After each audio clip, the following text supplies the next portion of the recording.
안녕하십니까, 부생방의 함주월입니다. 네, 작년에 이제 8.4 공급 대책이 나왔었죠. 대규모로 이제 공급을 하겠다라는 이제 정부의 취지로 대책이 나왔었던 반면에 이제 1년이 지난 후에 요번에 이게 백지화가 될 것으로 보여지고 있습니다. 공급에 차질이 생길 것으로 보여지고 있는데요. 오늘 이것에 대해서 이야기해보는 시간 갖도록 하겠습니다. 네, 본격적인 영상 시청에 앞서서 구독 버튼, 좋아요 버튼, 알림 설정 버튼 꼭 부탁드리겠습니다.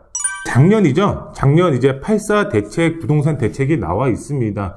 여기 보시면은 신규 공급 물량 자체를 13만호 넘어가게끔 짜투리 땅까지 모두 활용을 해서 공급 물량을 대폭적으로 늘릴 것이다 라고 이렇게 얘기를 했기 때문에 이런 공급 물량 자체가 앞으로 늘어나겠구나 라고 생각이 됐었습니다. 많은 지역들이 있는데 뭐 대표 후보지들을 한번 보게 되면 뭐 태릉 이제 골프장, 그 다음에 정부 과천청사 일대, 그 다음에 국정무단지라든가 용산 캠프킹 부지 개발이라든가 여러 지역들이 이렇게 후보지로 선정이 돼서 공급이 예정이 되어 있었습니다. 이 안에서도 공급량을 한번 보시게 되면 과천청사 부지가 4,000가구 이상 공급이 예정이 되어 있었고요. 캠프킹 부지 개발 사업도 보시면은 이제 3,000세대 이상 개발이 예정이 되어 있었고, 태릉 골프장은 1만 가구 이상 공급이 예정이 되어 있었습니다. 그만큼 이런 대표 지역들을 보시면은 입지도 상당히 좋고 공급 물량 자체도 굉장히 많았다라고 이제 보시면 될 것 같은데요. 이렇게 이제 8.4 부동산 대책이 왜 이렇게 부정적인 기사 내용이 나오고 있는지 정말 세부적인 보도 내용을 통해서 알아보도록 하겠습니다. 파열음이 나오고 있고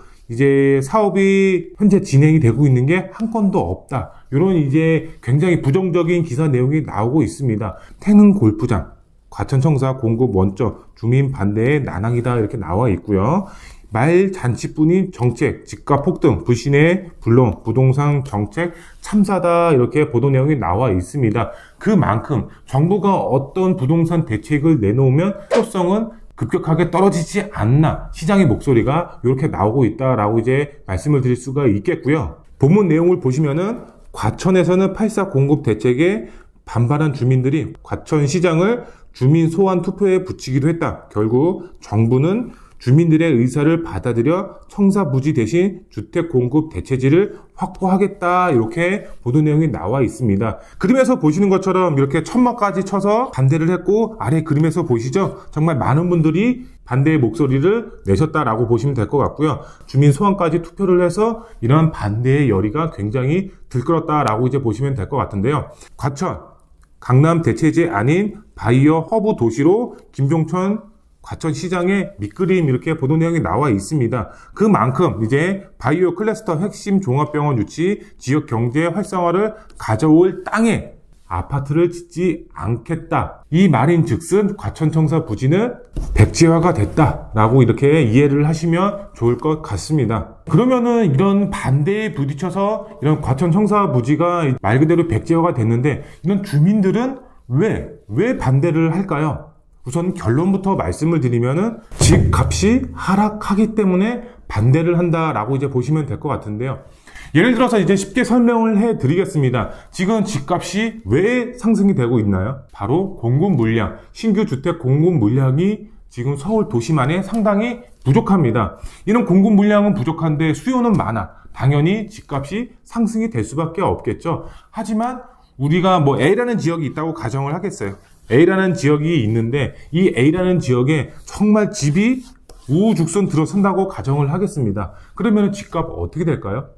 공급은 많고 수요는 어느 정도 있다고 했을 때 공급 물량이 너무 많아. 주변 집값은 당연히 하락할 수밖에 없겠죠. 그래서 이제 과천 주민들이 반대를 엄청나게 했습니다. 이제 과천청사 부지가 백지화가 됨으로써 많은 지역들도 이렇게 되면 우리도 반대하면 개발을 막을 수가 있는 거 아닌가, 이렇게 받아들이는 지역도 굉장히 많이 있습니다. 정부 자체에서도 이런 과천 시민들의 의견을 어느 정도 받아들이고 다른 부지, 과천 안에서도 다른 부지로 후보지를 선정할 계획을 가지고 있다라고 하는데, 이렇게 되면은 현재 지금 진행하고 있는 8.4 공급 대책 다른 후보지들도 똑같이 집회를 함으로써 우리 지역도 개발을 막을 수가 있겠다라는 어느 정도의 사례로 접목하지 않을까 이렇게 이제 생각이 되고 있는데요.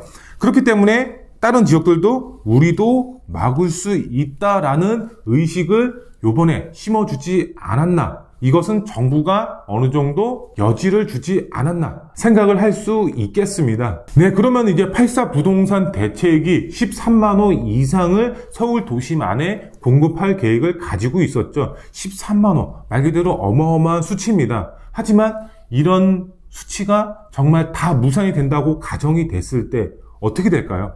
신규 주택 공급 물량이 없으면 주택 가격은 당연히 안정화시킬 수가 없겠죠. 그래서 앞으로의 공급은 어떻게 이루어진다? 바로 신속통합, 민간 재개발. 이런 민간 재개발을 통해서 주택 공급 물량이 늘어날 것으로 보여지고 있습니다. 지금 정부 자체에서도 이런 공급 물량 자체를 공공에서 공급을 하면은 말 그대로 임대 아파트 비중이 50%를 차지하게 됩니다. 50% 차지하기 때문에 많은 지역들이 반발을 할 수밖에 없겠죠. 말 그대로 예를 들어서 이제 설명을 해드리면 5천 가구가 들어가는데 여기에 50%가 임대 아파트로 들어선다라고 가정이 된다고 하면은 지역 주민들 정말 반대할 수밖에 없겠죠. 그래서 앞으로 신규 주택 공급 물량 아파트로 만들어지는 것은 오세훈표 신속통합 민간 재개발을 통해서 주택이 공급이 될 것으로 보여지고 있다, 이렇게 설명을 드릴 수가 있겠습니다. 네, 오늘은 이제 작년에 나왔죠. 84 부동산 대책, 공급 대책이 지금 현재 난항을 겪고 있습니다.